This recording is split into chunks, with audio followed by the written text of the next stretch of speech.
Welcome back to our series of reflections on being responsible for our own well-being when we are young people. In the last unit, I was talking about the importance of focusing on our personal growth and the necessity to realize that perhaps the context in which we are placed, the culture surrounding us, is not particularly conducive to our healthy growth. And therefore, we have to do whatever we can to ensure that we triumph over the limitations of our context and attain the fullness of our stature as human beings, in spite of all the difficulties or negativities or stumbling blocks that we have to face. Now, today I want to pick up from there and reflect further on what this growth really means. Let me start with a very, very simple thing.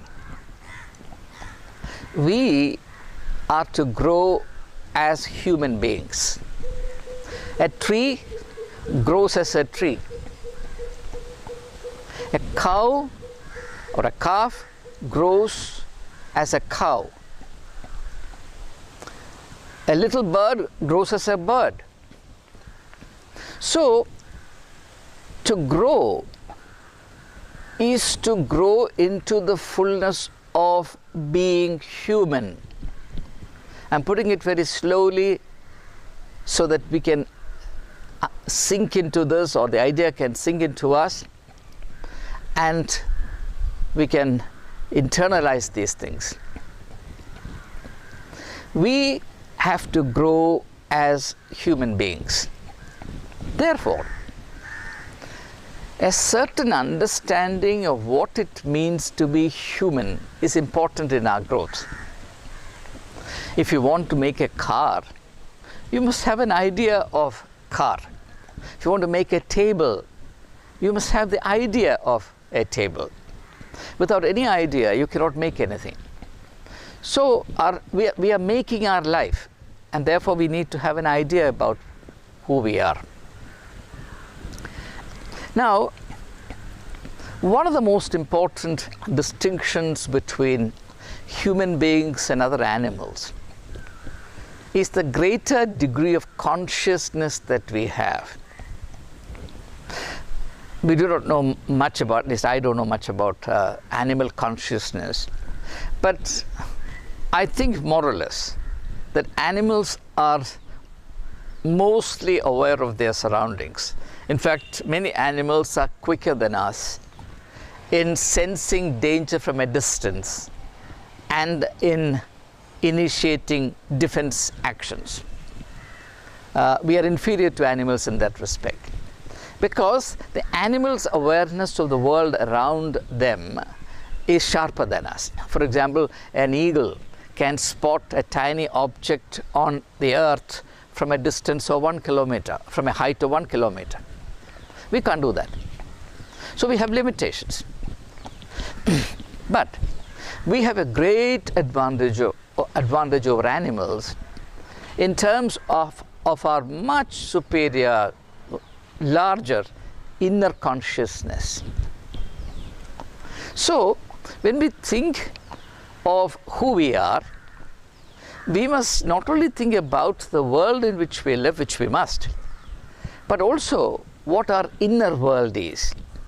Being human, therefore, is a continuous interplay, a continuous dialogue between the world outside and the world inside. I have an inner world. I have actually a universe within me, of which I have only a very faint notion. I had this intuition from my early childhood that there was something about me, but I had no understanding what it was about. As I grew step by step, I began to grow not only outwards, but more importantly, inwards. I began to realize that my inner life was very profound. It was inexhaustible. And that my resources, the most crucial resources, are located within me. And I also learned that I cannot use resources in the world outside, external resources, if my internal resources are not right.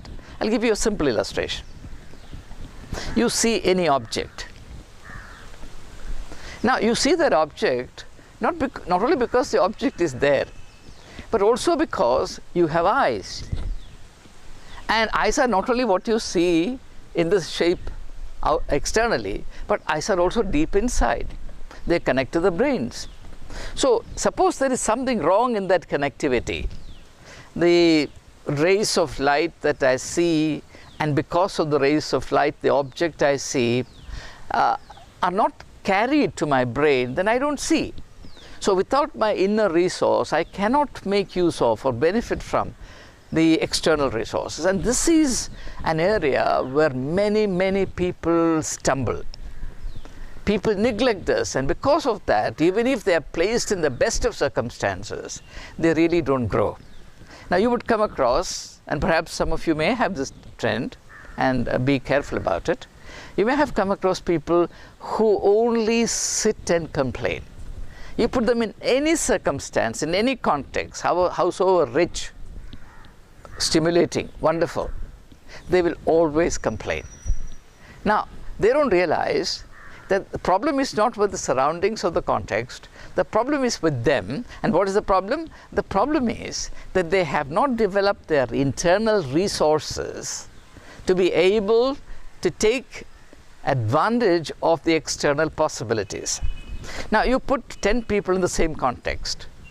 10 of them will react in 10 different ways. Now, I'll give you an illustration of two salesmen who went to an African country many decades ago, when Africa was considered the dark continent. They went to Congo. They were salesmen, one from America, one from Great Britain. And they were selling shoes. So on reaching there, both of them arrived at the same time. They saw the same place, same people, same setting. The British salesman went to the local post office and sent a telegram. In those days, no email, no cell phone like that. And his message was, locals walking barefooted, no market, returning home. The American salesman, who saw the same place, same people, went to the same post office, sent another telegram to his company saying, locals barefooted, market unlimited, rush supply. Now, what is it that makes a difference? What makes a difference is what is inside of you. Therefore, what I want to share with you, the only thought I want to share with you in this module, in this unity is, we must develop as our top priority our internal resources so as to be able to make the best use of external resources. Now, you give a piece of wood, say rosewood, the best rosewood, to two pieces of logs or blocks of rosewood to two people. One a sculptor, the other an ordinary person. The sculptor will turn it into an image of beauty. An ordinary person will think it's a burden. The problem is not with the block of rosewood. It's with our own limitations. And growth, therefore, primarily for me, and I plead with you that it should be for you, is overcoming our internal limitations so that the world outside is not full of limitations but of opportunities. And this is the difference. People say that, those who know the Japanese and Chinese languages, they say that in these languages the word risk also means opportunity. It's how you see these things, you see. So let's fix this one idea very clearly in our mind. What is important is not the world outside. The world outside is full of opportunities, it's full of blessing. The world is good. But for the world to be good, And for us to experience the world as good, we have to develop the kind of internal equipment, internal resources, the abilities, the riches, and that's really our riches, with which we are able to make use of the opportunities and resources outside. When we do that, life becomes joyful. Life becomes a celebration. And you will become a source of inspiration to many people. You don't have to be a wise old man to inspire. You don't have to be, a big adult to make a difference. As a teenager, you can make a huge difference in your home, in your college, among your friends, in your neighborhood. People will experience you as a blessing. And what better thing there can be than being seen as a blessing by others? Thank you so much for listening.